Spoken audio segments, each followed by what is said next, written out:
Hi, I'm Nick Bradley. I currently run the Bike Engine Car Owners Group on Facebook, and I'm also part of Super Veloci, and we're building these. Tell us what these are. Well, we're actually the build agent for Aardvark Racing Ltd SP1. So Lovely. if a client wants one of those fully built, they come to us. They just want to buy the chassis and all the rest of the components, they talk to Henry. So this is the first chassis that we're actually building. So as you can see, we're a bit anal about rivet distance and wishbones and finish, and that's the way we're trying to keep it. So we're trying to keep everything as well built and as well finished as we possibly can. And it does look well built and well finished. Yeah. Now, what engine is going to be going into that particular Aardvark? Okay. In this, we're going to put a Cbr1000rr Sp Engine. Okay. And with the right exhaust and the right airbox, we should be able to exceed 200 brake horsepower at the crank. Oh my, nice. The target weight of the car is going to be around 460 kilos. So power to weight should be interesting. It should go quite well. We're also working on trying to use the later 2018 to current CBR engine, and we're doing that in conjunction with a guy in California IA. And if we can crack the few hurdles of that engine, we'll be putting the later engines in later builds. Wow, very, very, very cool. So this is build number 1 for you. This is Super Veloci build number 1, yeah, and we've had a few problems to iron out. Some of the chassis geometry was a little bit, it was out in X and Y, so we've corrected that along with Henry. With having the panels water jetted in a local company in Coventry to try and get an exact fit and to make sure that we can replicate them. So we've had all that caddied up. They've done the floor for us as well, so that we can have that replicated. So the amount of hours going into build 1 is ridiculous, but in the future the hours are going to rapidly produce, because we can just phone the Aquajet company up and say, can you do us 10 panels, side panels, can you do us 5 floors, etc., etc. And hopefully in the end we'll even have all the rivet holes already drilled in the panels, so it saves me the ball ache of doing it by hand. Wow, nice. That's hopefully gets us there, yeah. So that's about where we're at.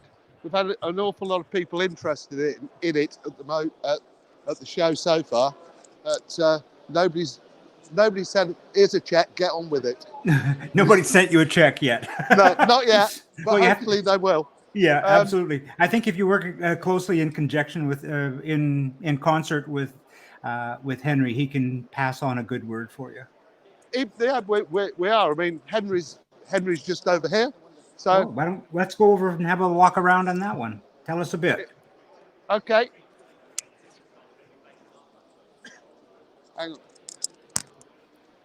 Hello. We'll put these in my ears. Yeah. Unreasonable. How hygienic. Hello. Greetings, Henry.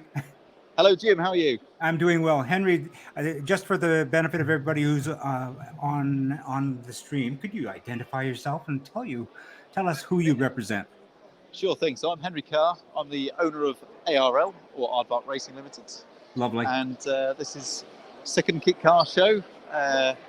4th year actually sort of running the company and developing the car. So we're here today with our SP1 race car, and obviously, probably as Nick has mentioned, the chassis from Super Veloci as well. Yes, indeed. Yeah, it's awesome. Now, he was telling us that that's Super Veloci cars build number 1, and I congratulate you on their I guess their contractual agreement with you. Yeah.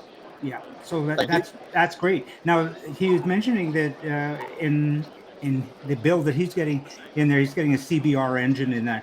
Is it set up for any other platform at this particular point? So there's there's other engines that can be fitted. So the Hayabusa engine will fit as well. Is that right? But basically everything as standard. So we've got all of the support mechanisms in place for the Cbr1000, just because it's our preferred engine at the moment. Lovely. But other engines are available. Perfect. Well, that's terrific. Good stuff. And so Jim, shall I just walk around? Give you a few please updates? do. If you wouldn't mind just giving us a little bit of a peek on what you've got there. Sure thing. So the SP1, for those that don't know, is basically an iteration of the GTR. So we took over the Spa GTR project 4 years ago, and then since then we've developed that into the SP1. So I'll just wander over here. So on our posters, you can just see some of the work we've done in the last few years. So we've been doing chassis stress analysis and testing. So we've optimized the chassis, taken 2 kilos out of it, but stiffened it up by 25%, which is pretty significant. And then we've also been doing lots of work on aerodynamics. So we've increased the downforce, reduced the drag as well. And then if Jasper, I'm assuming it is Jasper, if you could have a look under here. So this is our new rear diffuser.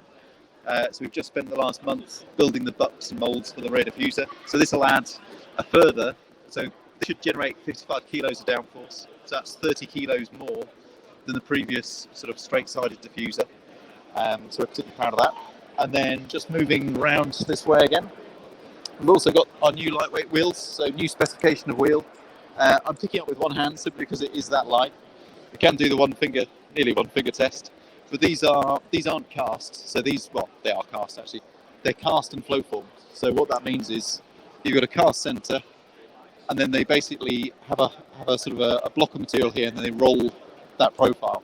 So this profile here is thinner than you can physically do on a casting, but it's much lighter and stronger. So you end up with a much stronger wheel than a cast wheel, and a sort of more the weight of a forged wheel, which is much lighter. So we've taken a few kilos out of that.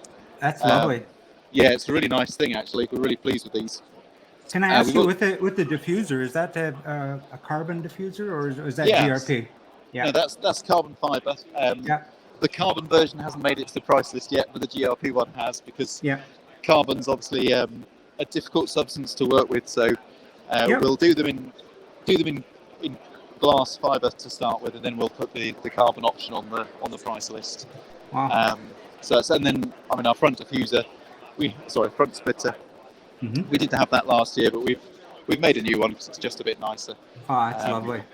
Yeah, so that's. And there's some stuff there that's not showing too, and I know that we've chatted about it in the past. And what I really like, we've talked about the fact that it's very much low cost, and one of the things I really love that you've been doing is putting your low cost plans on a diet. Tell us about your uprights and spindles.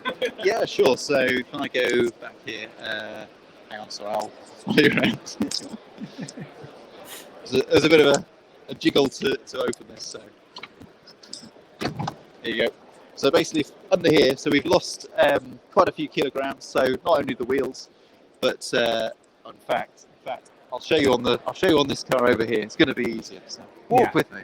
Yeah. Excuse me. So basically, this is the back end. So if you want to put the camera over here, so we've now gone for aluminium hubs. Yep. So these lost a couple of kilos out of the drivetrain, and then we've got aluminium bearing carriers as well, which all helps with the sort of unsprung and rotating weight. Wow. We've got further plans we're going to go for T45 wishbones. So these are still the standard wishbone, but we'll be looking at round tube T45 in the near future, which should take another few kilos out of the suspension without compromising the weight at all. So wow. It's what a track monster. Plans. It's great, fabulous. Yeah, no, it feels really immediate now. Not that it was slow before, but now it feels like you've got to pay a lot of attention before you floor the throttle. So we don't want that back end turning around and being at the front end. No, it's the the acceleration used to be aggressive, now it's violent. I think it's what I'm saying. Lovely. So yeah. Henry- But also, I guess one final thing, one final small detail I'll just show you quickly. So we've also paid a bit of attention to actually getting some nice details, like getting our logos on the centre caps. So perfect. we've That's done a little bit more. Oh, I suppose also we've got a new Aero Package for the cooling system, so it's not very visible. Yeah. But basically, we've updated the aerodynamics within the side pods, and basically what that means is it's all firstly easier to make, so it's actually cheaper, but it's also more aerodynamic. So through doing the CFD and the analysis, we can now got a cheaper, better system than we had before. So it's all sort of the ethos behind the development: make it better, make it cheaper. Wow. So yeah, that's where we're at. So we're looking forward to seeing some good people on the stand today. Yeah, and I hope that what little things they're doing can help make your telephone ring. Thank you so much, Henry. All the best. No problem at all. Cheers, Jim. All right. Good Cheers. to see you. Cheers. See you soon. Bye. You bet.